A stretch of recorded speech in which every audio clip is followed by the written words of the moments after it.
결론부터 말씀드리겠습니다. 전 세계를 집어삼킨 오디세이가 드디어 한국에 상륙해서 흥행을 이어나가고 있습니다. 왜 논란의 영화는 전 세계의 관객들이 사랑할까요?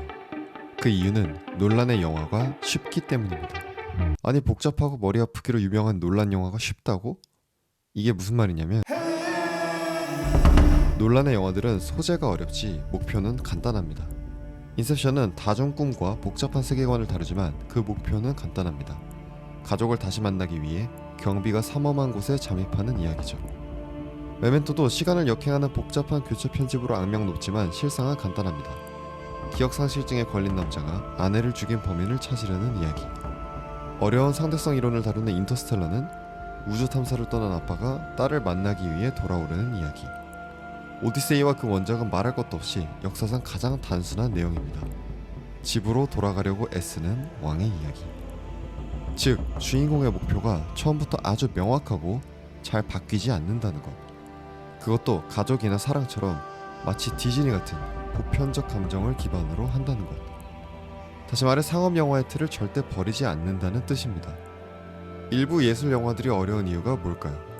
소재와 배경은 매우 일상적이라 호기심을 자극하지도 않는데 인물들이 지금 뭘 원하는지도 모르겠고 이야기가 어디로 흘러가는지 파악하는 것도 오래 걸리고 음악도 거의 쓰이지 않기 때문이죠. 가만 보면 논란은 이와 정반대의 방향성을 지니고 있습니다. 즉, 영화가 일단 지루하지 않고 뚜렷한 감정적 방향성을 시청각 양면으로 제공하기에 관객들은 소재 자체가 좀 어렵더라도 무슨 느낌인지는 알겠는 상태로 보게 됩니다. 이해가 어려워도 몰입은 되는 것이죠. Don't try to understand it. Feel it. 이렇게 기반이 탄탄하기에 난해한 소재에 거부감이 아니라 호기심을 느끼게 됩니다. 그 소재 빼면 나머지는 다 이해가 되니까요. 게다가 논란의 영화들은 복잡하더라도 핍진성이나 감정선에서 큰 비약이 없어 덕분에 관객들 사이에서 큰 논란거리도 없습니다. 딸을 다시 만나기 위해 돌아가는 아빠를 비판하거나 자기적이라고 할 관객이 있을까요? 즉, 그의 영화를 이해 못한다 해도 그것은 순전히 배경 지식의 차이이지 이념이나 감정의 차이가 아니라는 것입니다. 그럼 뻔하디 뻔한 가족 영화만 만든다는 거 아닌가? 왜 그런 영화를 봐야 하지? 라고 할 수 있겠는데요. 그래서 논란이 가지고 있는 차이점들 3가지가 있습니다.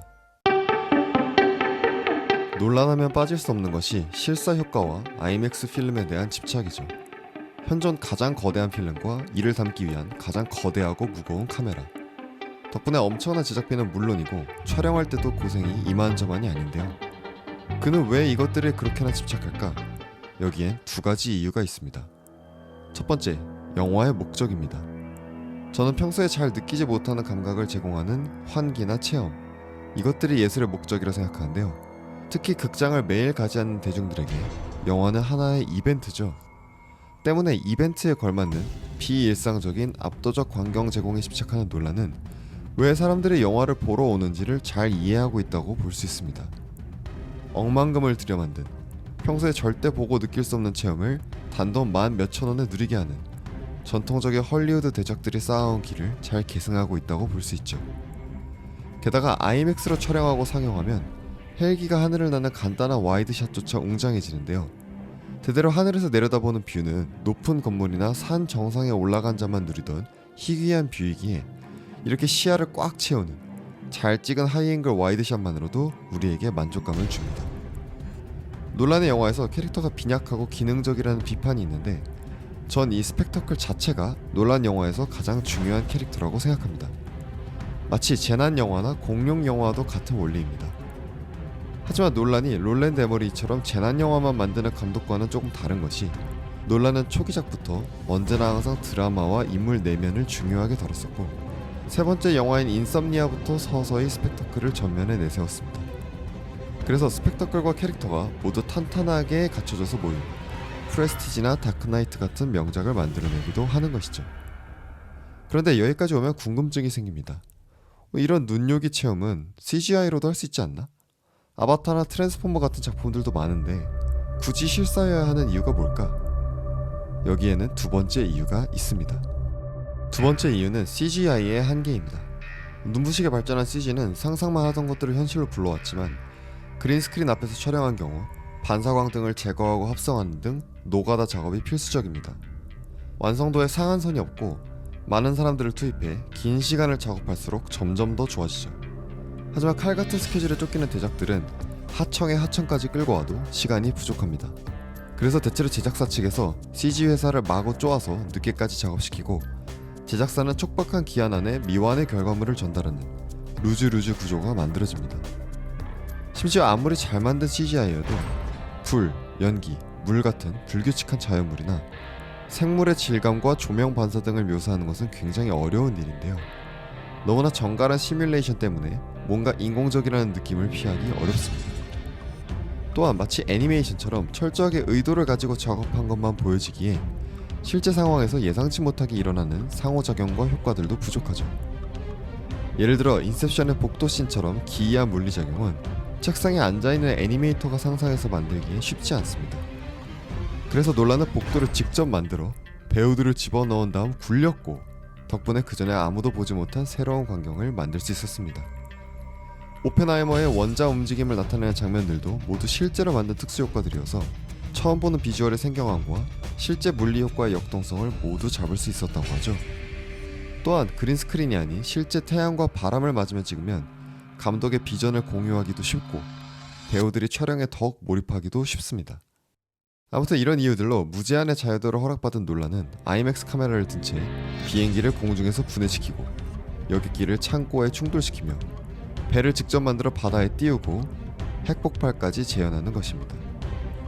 게다가 이런 호화로운 제작기는 마케팅적으로도 효과가 있어 사람들이 이 영화를 봐야 할 이유, 그것도 극장에서 봐야 할 이유, 그것도 IMAX에서 봐야 할 이유를 같이 제공해주죠.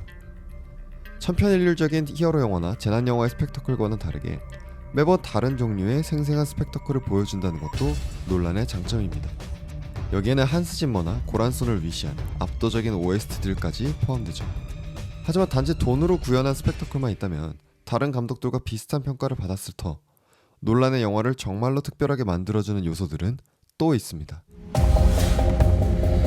논란은 뭔가 있어 보이는 연출의 마스터입니다.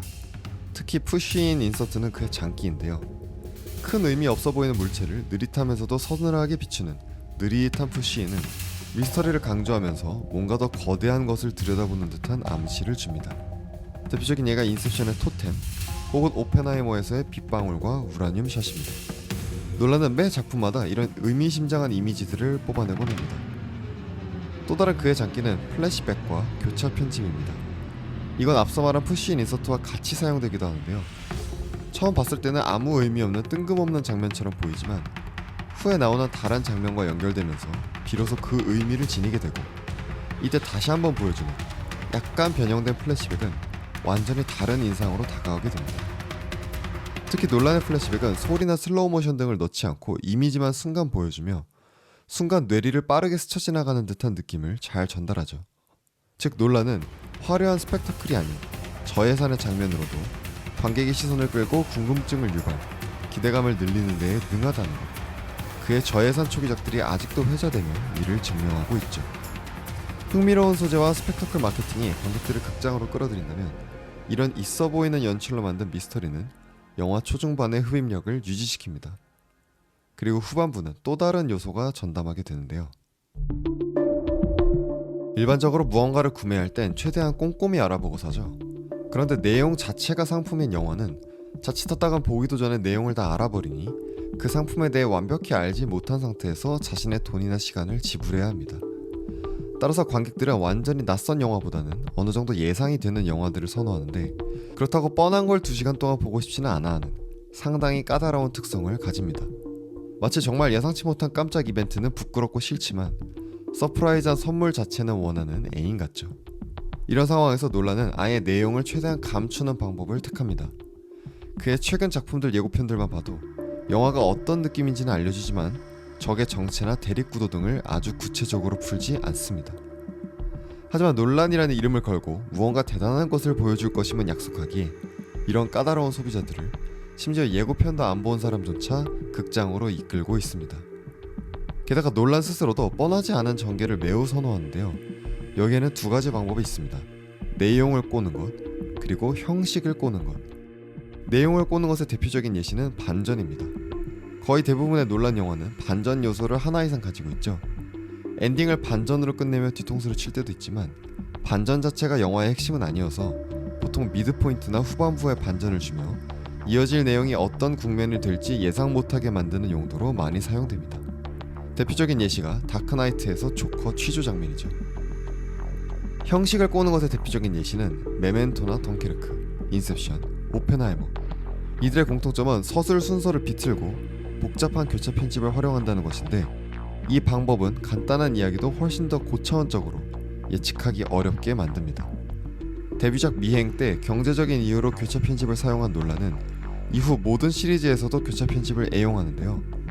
놀란이 직접 말했듯 그는 다양한 관점에서 짜맞추며 더 큰 이야기를 드러내길 즐기고, 그래서 스토리를 쓰고 나면 일단 구조를 이리저리 꼬아본다고 합니다.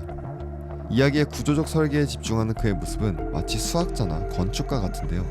특히 그는 시간의 감독이라 불릴 정도로 시간이라는 소재에 집착하며 편집 기법을 넘어 거의 모든 그의 시나리오 핵심 주제로 시간을 활용합니다. 수미상관으로 임팩트를 주는 기법도 굉장히 선호하죠.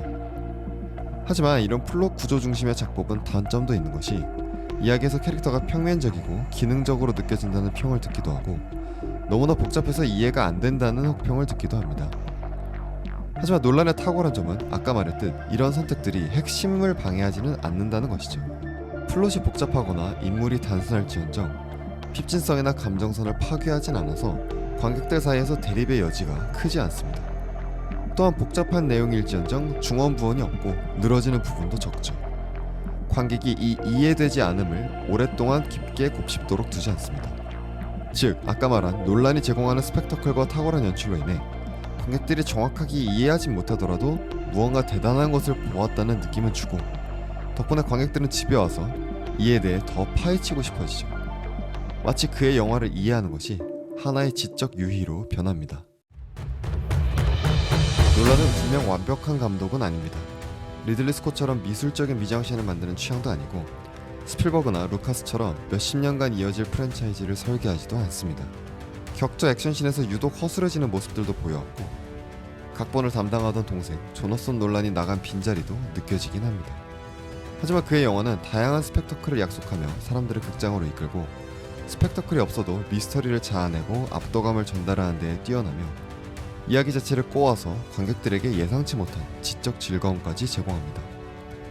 특히 극 초반에 제시한 목표나 장면을 끝까지 우직하게 끌고 오면서 해결하고 그간 깔아놓은 플래시백과 교차 편집 복선을 한 번에 회수하는 논란 특유의 엔딩은 그 어떤 감독보다도 압도적인 카타르시스를 선사하죠.